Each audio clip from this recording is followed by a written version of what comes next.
ছবিতেই স্পষ্ট বেহাল দশা ব্রিজের, উদাসীন প্রশাসন।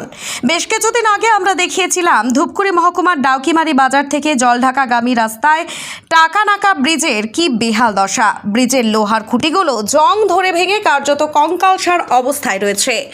একই রাস্তায় আরও একটি ব্রিজের দশা দেখুন।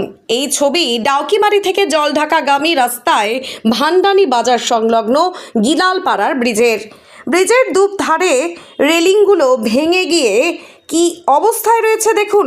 বলা যায় এই ব্রিজ ঘেঁষেই রয়েছে একটি স্কুল, পাশেই রয়েছে বাজার। সকাল থেকে রাত যানবাহনের পাশাপাশি পথ চলতি বহু মানুষের যাতায়াত এই ব্রিজের উপর দিয়ে। প্রতিটা মুহূর্তে দুর্ঘটনার আশঙ্কা করছেন স্থানীয়রা। সামনেই বর্ষা, ব্রিজের রেলিং নেই বললেই চলে। যে কোনো মুহূর্তে যে কোনো দুর্ঘটনা ঘটতে পারে তা বলাই বাহুল্য। ডাউকিমারি জলঢাকা রাস্তায় একের পর এক ব্রিজের এমন দশা হলেও উদাসীন প্রশাসন। সংস্কারের বা পুনর্নির্মাণের উদ্যোগ নেই। খবর সম্প্রচারের পর ব্রিজগুলো সংস্কারের কি কোনো উদ্যোগ নেবে প্রশাসন? সেদিকেই নজর থাকবে।